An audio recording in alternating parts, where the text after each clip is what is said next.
Bismillahirrahmanirrahim. Assalamualaikum warahmatullahi wabarakatuh. Alhamdulillahi rabbil alamin. Wassalatu wassalamu ala asyrafil mursalin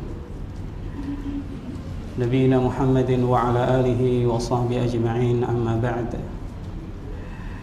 Ikhwani wa akhwati fid din, rahimakumullahu ta'ala. Alhamdulillah, mari kita bersyukur kepada Allah Azza wa Jal atas segala nikmat yang sudah Allah berikan kepada kita semua. Dan mari kita terus bersemangat untuk menambah ilmu agama, karena kita membutuhkan ilmu-ilmu agar kita bisa beribadah kepada Allah Azza wa Jalla dengan baik, agar bisa menjadi hamba-hamba yang baik kepada Rabbnya Allah Subhanahu wa ta'ala yang telah mencurahkan nikmat yang banyak sekali kepada kita semua. Ayyuhal hudhurul kiram rahimakumullah. Allah Subhanahu wa ta'ala berfirman dalam surah Yunus ayat 57. Allah menyuruh kepada seluruh manusia, ya ayyuhan nasu qad ja'atkum maw'izatun min rabbikum wa shifaa'un lima fis suduri wa hudan wa rahmatun lil mu'minin. Wahai sekalian manusia, telah datang kepada kalian, sungguh telah datang kepada kalian mau'izah, pelajaran atau peringatan dari Rabb kalian, dan penyembuh untuk apa yang ada dalam hati, petunjuk rahmat bagi orang-orang yang beriman. Kata mau'izah dalam ayat yang mulia ini artinya tadhkirah, peringatan supaya seseorang itu iltizam atau berpegang teguh di atas al-haq dan kebenaran dan kebaikan, supaya orang itu menjauhi kebatilan dan keburukan.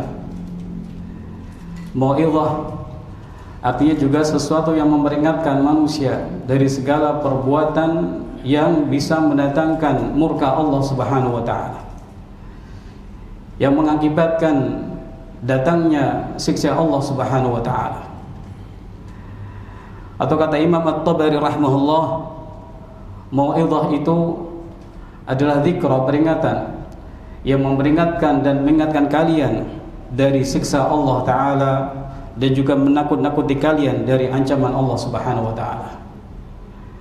Mau'izah ini ikhwani afatifillah rahimakumullah adalah sesuatu yang nanti akan melunakkan hati seorang hamba, akan menjadikannya khusyuk, dan juga akan memperbaiki akhlak-akhlaknya, baik kepada Allah Subhanahu wa ta'ala atau kepada sesama manusia.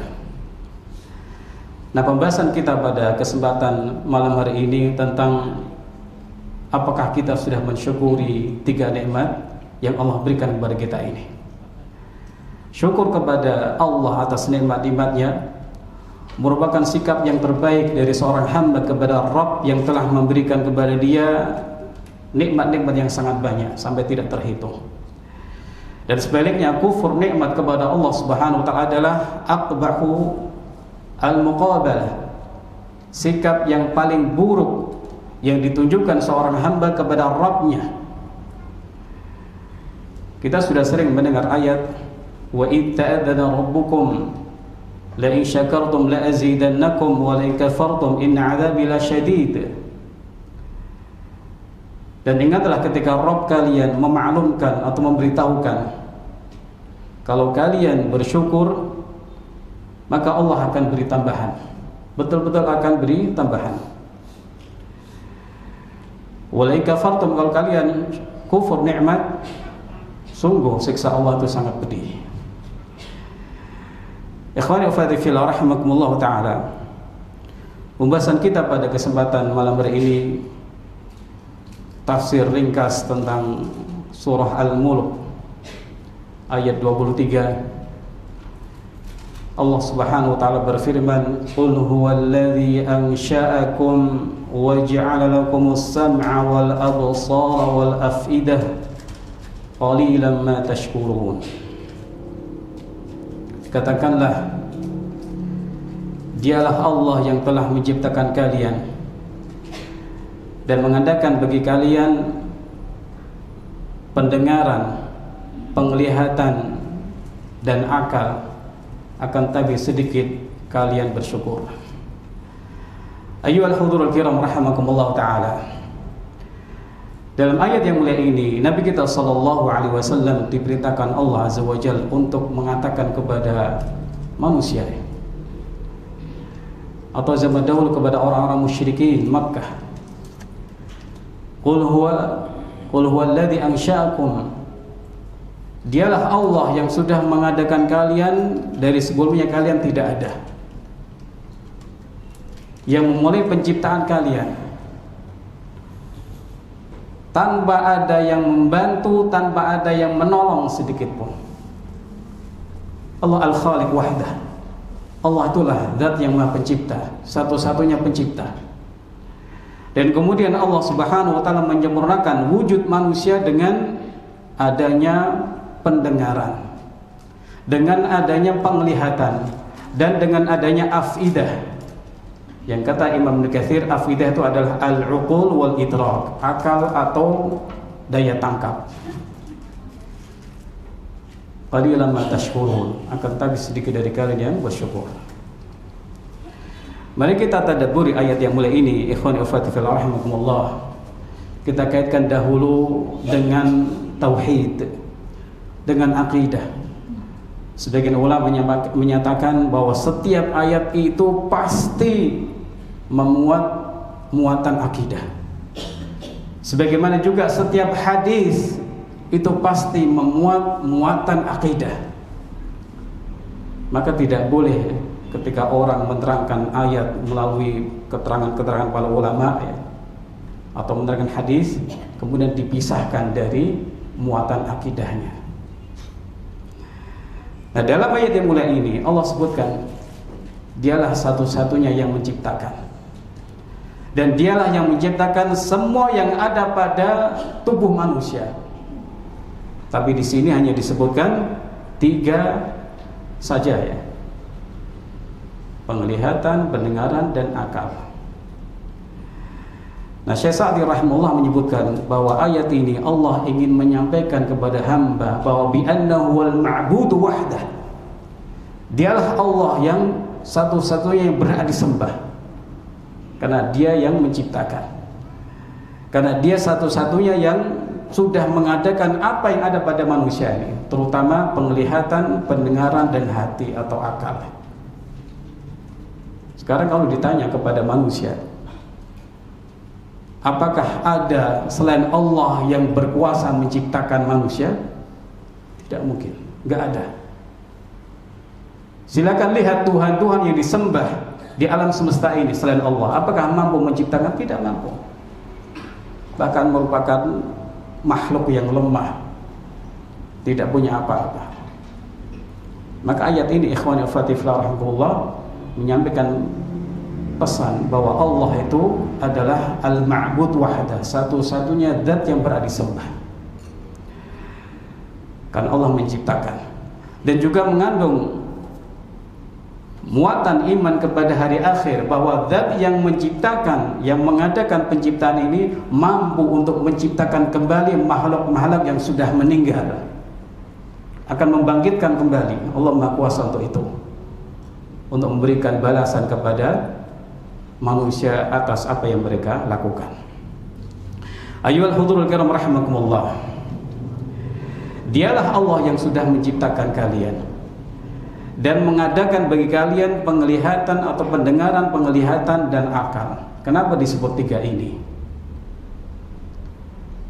Syekh Abdul Rahman Sa'di rahimahullah menyebutkan karena ini adalah anggota tubuh yang paling bermanfaat. Ini adalah anggota tubuh yang paling kuat.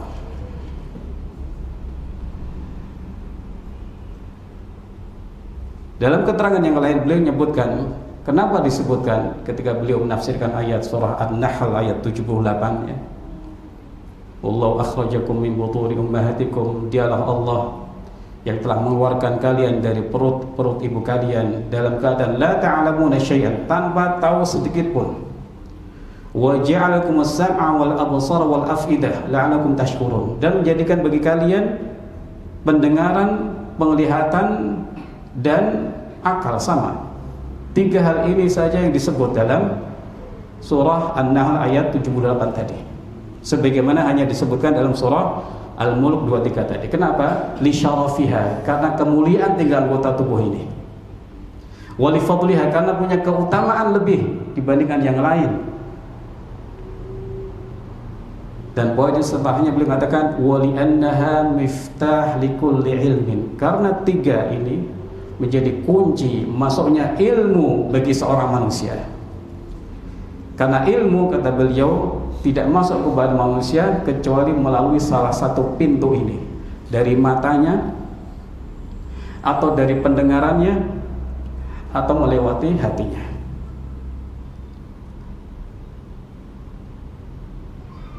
Itu yang menjadi sebab atau salah satu sebab mengapa hanya disebutkan 3 hal ini. Pendengaran kita, penglihatan kita, dan akal kita atau hati kita. Ikhwani wa akhwati fillah rahimakumullah ta'ala.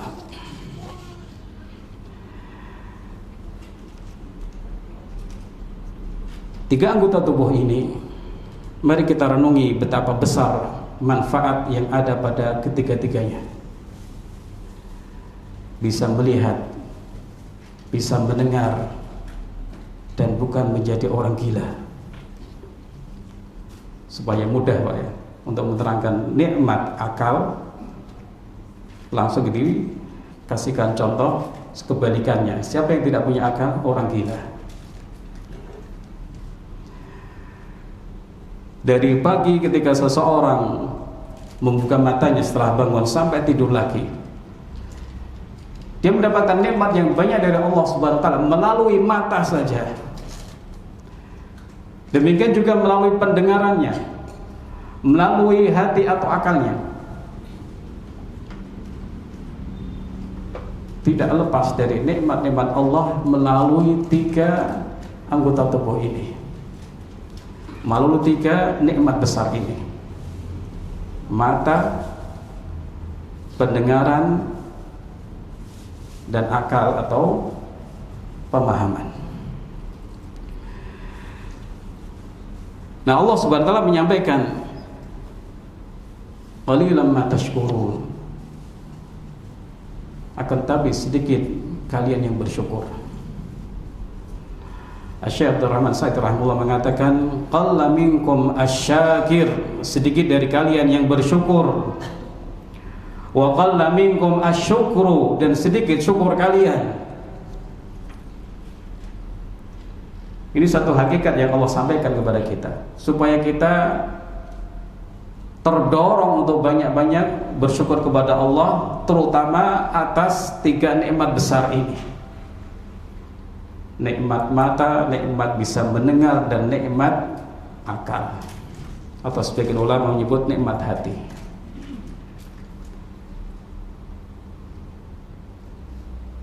Kalau ada pertanyaan misalnya, Bapak Ibu rahimakumullah ta'ala, mau tidak di antara kita misalnya dapat imbalan sekian, nominalnya sekian, dengan resiko matanya kena debu misalnya, mau tidak tak bayar sekian, tapi ketika ada debu bertebangan matamu melek melotot, mau apa tidak? Ya kalau yang masuk debu kecil, kalau tiba-tiba sesuatu yang tajam, sepertinya nggak ada yang mau, Pak. Demikian juga seseorang tidak mau ya menanggung risiko pendengarannya itu menjadi tuli. Dia akan menghindari suara-suara yang kencang, atau yang disebut dengan polusi suara,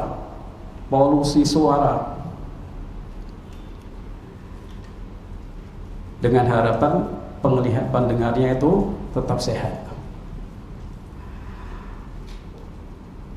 Atau ada misalnya pertanyaan, Pak, Bu, mau tidak menjadi gila setengah jam gitu ya.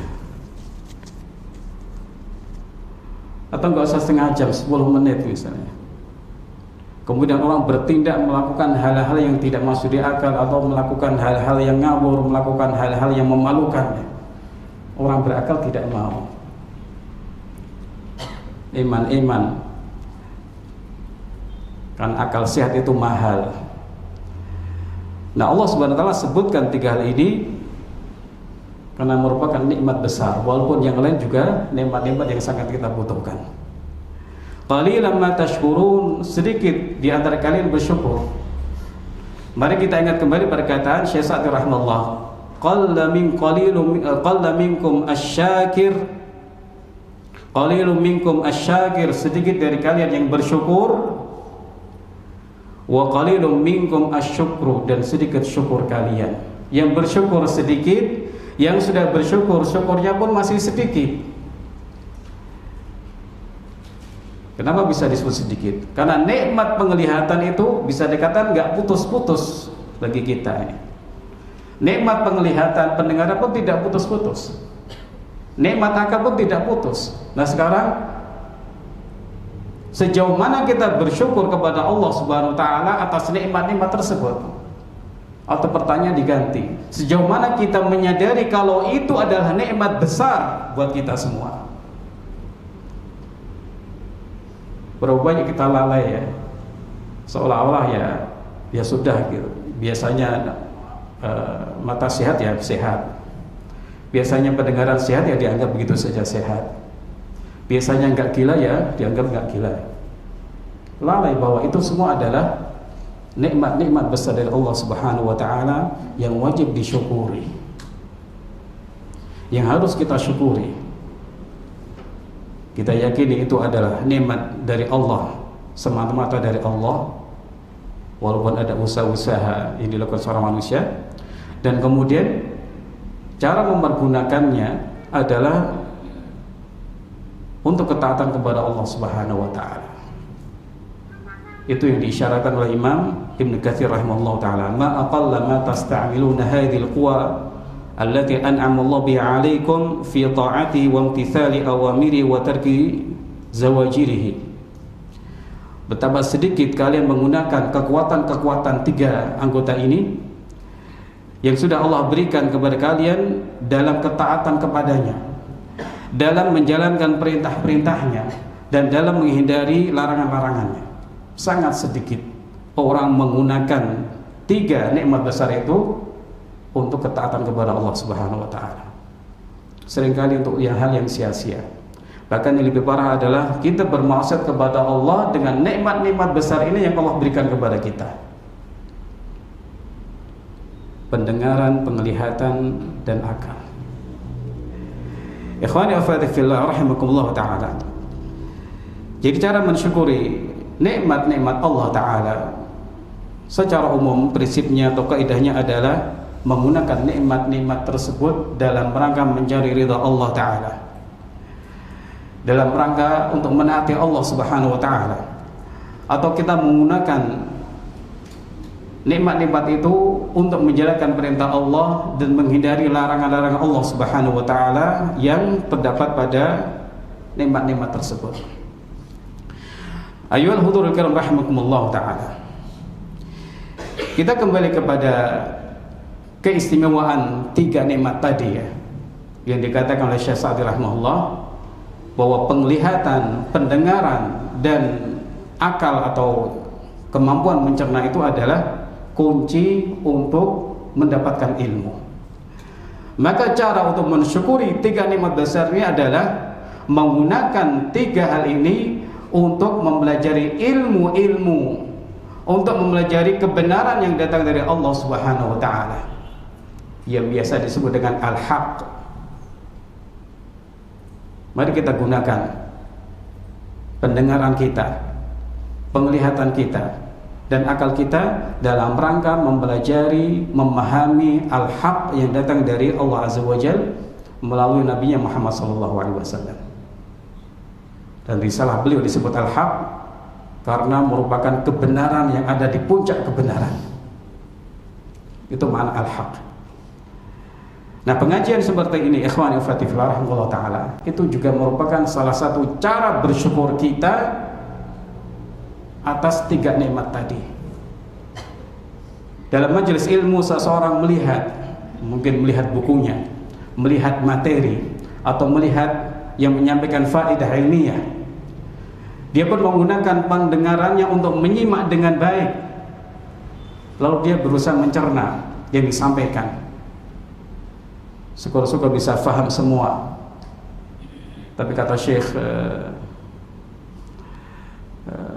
Fathi Al-Musli dalam daurah syariah yang saya lihat dari YouTube ya, yang minimal 40% faham itu alhamdulillah.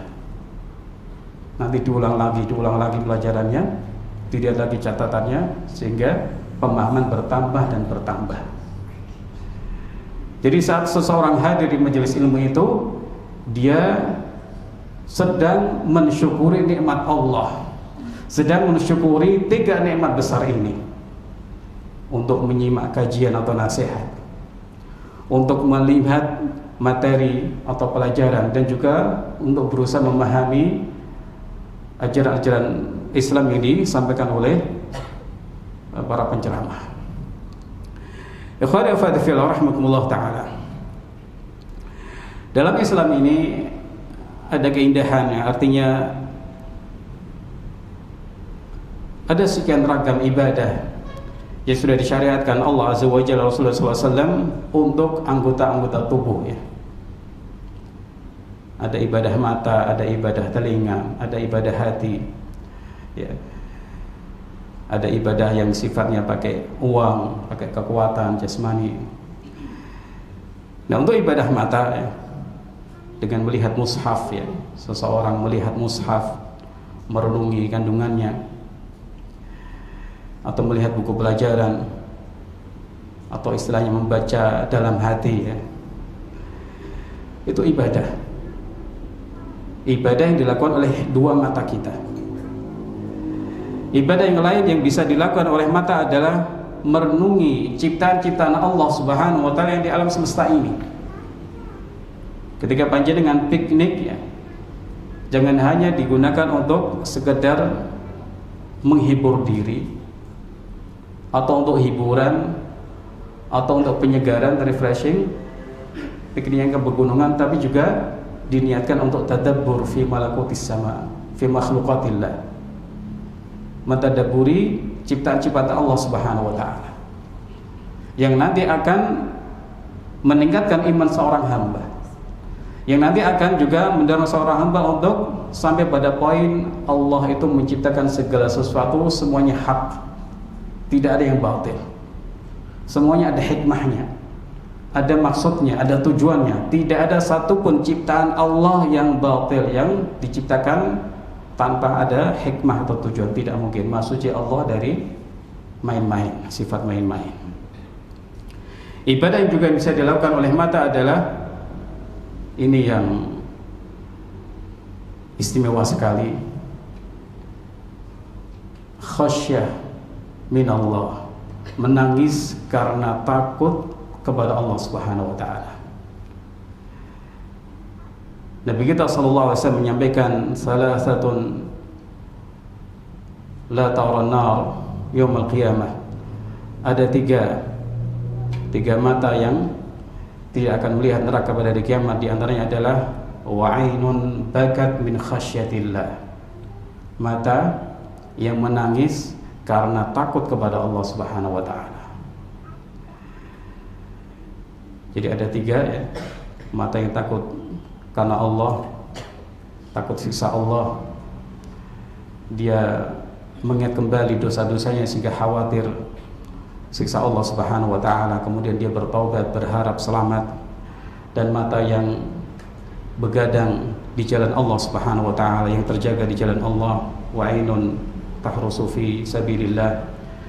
Kemudian ketiga adalah mata yang menahan diri dari larangan-larangan Allah Subhanahu wa taala. Ini salah satu ibadah yang dilakukan oleh mata. Nabi SAW juga menyebutkan 7 golongan yang akan dinaungi oleh Allah Subhanahu wa taala. Di antaranya adalah wa rajulun dzakarallaha khaliyan fa fadat 'ainah Seseorang yang mengingat Allah, zikrullah, kemudian matanya pun berlinangan, ini juga ibadah. Dan mari kita bertanya kepada diri kita masing-masing, kapan kita pernah nangis karena takut kepada Allah, menangisi masa lalu kita yang gelap, menangisi kebodohan-kebodohan kita waktu dahulu bermaksiat begitu mudahnya. Kapan kita terakhir melakukannya? Ternyata ini suatu ibadah yang besar, keutamaan yang besar yang dilakukan oleh mata manusia. Sementara pendengaran mirip-mirip dengan keterangan sebelumnya, ya. Mendengarkan nasihat, mendengarkan kajian, mendengarkan kata-kata yang baik, ya. Nah, kadang manusia itu takut mendengar peringatan, takut mendengar nasihat. Khawatirnya apa? Nanti semuanya haram. Jangan-jangan kerjaan saya haram semua. Justru kita mengaji, justru seseorang di majelis ilmu supaya dia bersih hatinya, bersih penghasilannya, bersih akhlaknya. Karena Nabi SAW di antara tugas beliau adalah wa yuzakkihim, mensucikan mereka, atau wa yuzakkikum, mensucikan kalian dari syirik, dari kufur, dan juga dari perbuatan-perbuatan tercela pada umumnya. Nah, sementara ibadah akal, ya, dengan merenungi kebesaran Allah, merenungi betapa kecilnya kita di dunia ini, apakah kita pantas sombong, apakah kita pantas menjadi seorang yang menantang Allah, merenungi ciptaan-ciptaan Allah, ya, yang Allah Ta'ala sebutkan dalam misalnya surah Al-Ghasyiyah, ya, penciptaan onta, kemudian bagaimana langit ditinggikan, bumi dihamparkan. Itu semua adalah bidangnya akal kita untuk merenungi, hati kita untuk merenungi.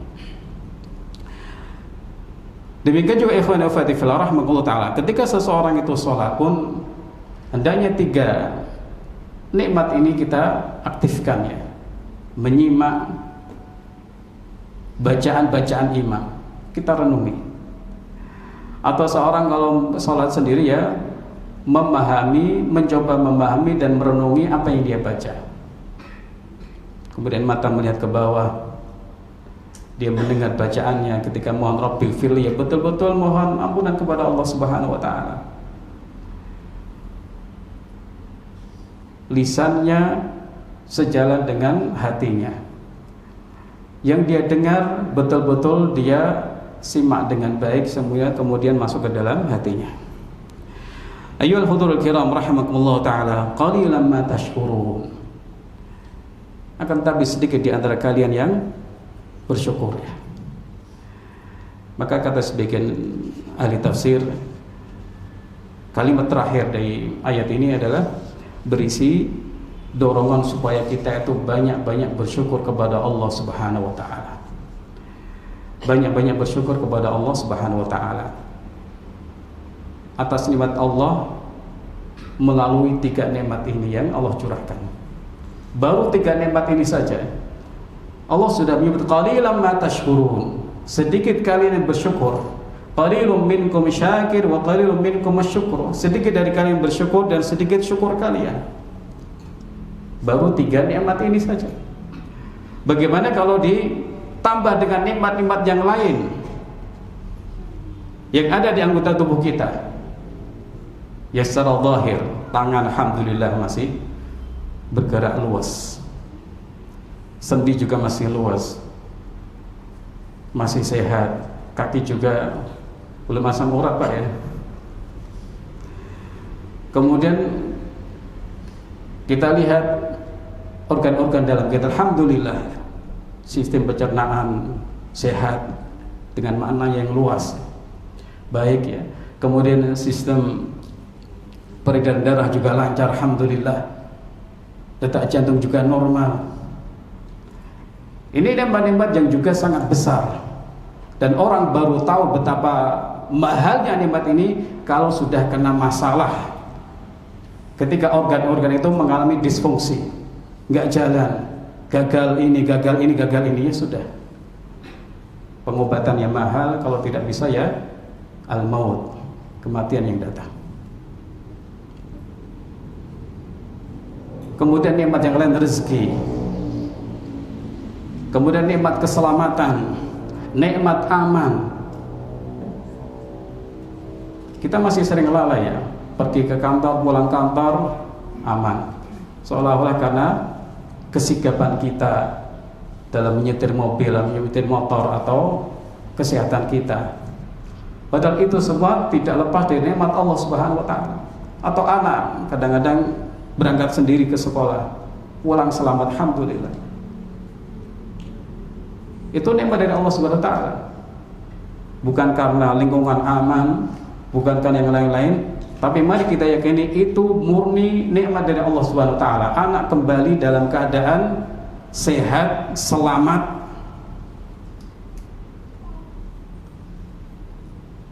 Qalilum ma tashkurun. Kan tapi sedikit dari kita yang bersyukur kepada Allah Subhanahu wa taala. Kalau demikian ikhwan fillah rahimahullah taala, apakah pantas kita kemudian menggunakan nikmat-nikmat ini, terutama 3 nikmat ini, untuk bermaksiat kepada Allah? Tentu tidak pantas. Kalau kepada manusia yang sudah berbuat baik, kita tidak pantas untuk kurang ajar kepada dia. Sepantasnya kita berterima kasih, bersyukur, mengakui budinya atau jasanya. Bagaimana dengan Allah Subhanahu wa taala? Al-Barr, Ar-Rahim, Ar-Rahman, Al-Karim. Yang setiap saat kita tidak lepas dari kebaikan Allah, dari nikmat Allah ya.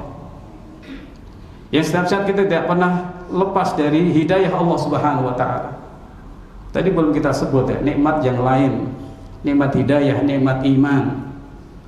Kita sehat dan alhamdulillah bisa digerakkan tubuh kita untuk sholat, itu betul-betul orang yang sehat.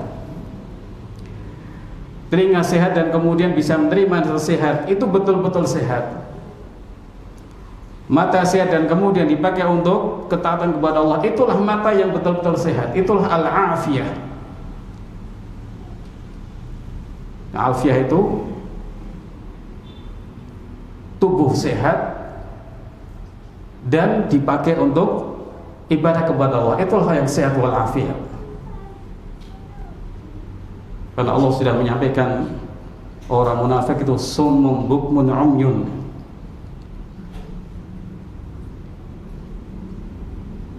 tuli, bisu, dan buta.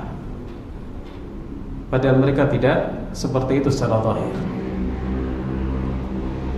Hati mereka pun sakit, padahal kelihatannya mereka sehat.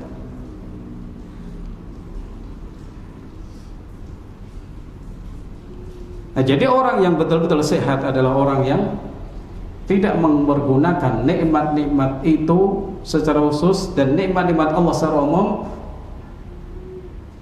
untuk maksiat kepada Allah.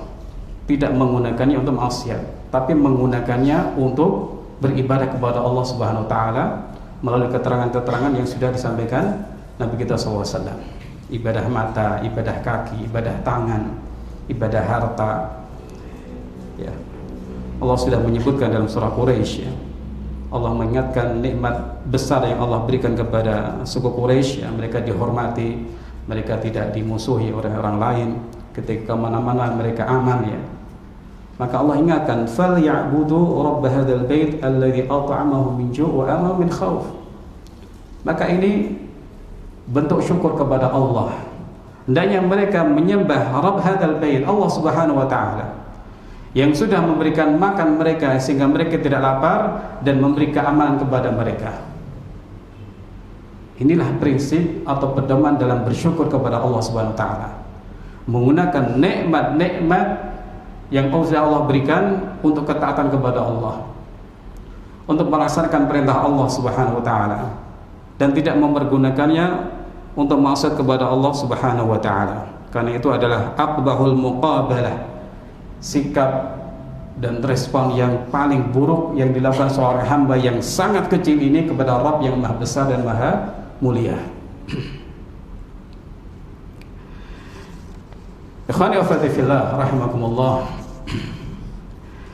Allah Subhanahu wa taala sudah mengingatkan dalam surah Al-Isra, "Inna as-sam'a wal basara wal fu'ada kullu ulaika ka'anhu mas'ula." Kullu ulaika kana 'anhu mas'ula. Sesungguhnya pendengaran, penglihatan, hati atau akal semuanya akan dimintai pertanggungjawaban. Maka hendaknya orang yang menyadari ini, kata Syekh Abdul Rahman Sa'di rahimahullah, ya, sepantasnya orang yang menyadari bahwa dirinya akan ditanya atas yang dia ucapkan, atas yang dia lakukan, dan atas nikmat yang sudah Allah berikan berupa anggota tubuh ini, hendaknya dia mempersiapkan jawaban yang benar, mempersiapkan jawaban yang tepat. Dan kata beliau, dan itu tidak lain kecuali dengan ubudiyah kepada Allah, beribadah kepada Allah Subhanahu wa taala, dan menghindarkan nikmat atau anggota tubuh tadi dari hal-hal yang Allah benci, entah itu kekufuran, kesyirikan atau maksiat secara umum. Jadi ikhwani wa akhwati fillah rahimakumullah taala, ketika seorang hamba itu menjalankan perintah Allah, dia hakikatnya juga sedang mensyukuri nikmat Allah Subhanahu wa taala. Dia hakikatnya sedang bersyukur juga kepada Allah Subhanahu wa taala. Ketika seorang hamba ingin menghindar dari maksiat, dia juga sedang menjauhi larangan Allah dan juga sedang ingin bersyukur kepada Allah taala atas nikmat yang sudah Allah berikan.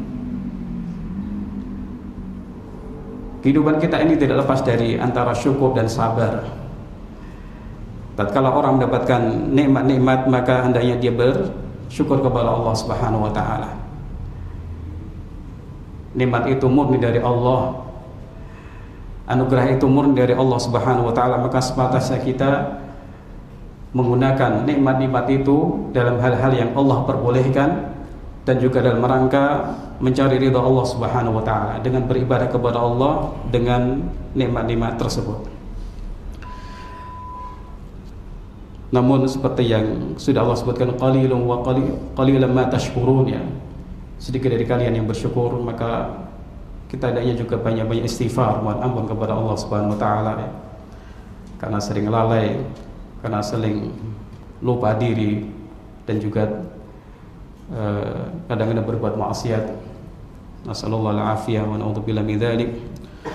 Semoga Allah Subhanahu wa taala mudahkan kita untuk mensyukuri nikmat-nikmat mata, nikmat-nikmat penglihatan, nikmat-nikmat akal, dan semoga Allah Subhanahu wa taala mudahkan kita untuk menyesali dosa-dosa yang telah lampau, dan semoga Allah Subhanahu wa taala memudahkan kita untuk memperbaiki diri kita di masa yang akan datang. Inna waliyyu dzalik. Wa sallallahu ala nabiyina Muhammad wa ala alihi wa sahbihi ajma'in. Assalamualaikum warahmatullahi wabarakatuh.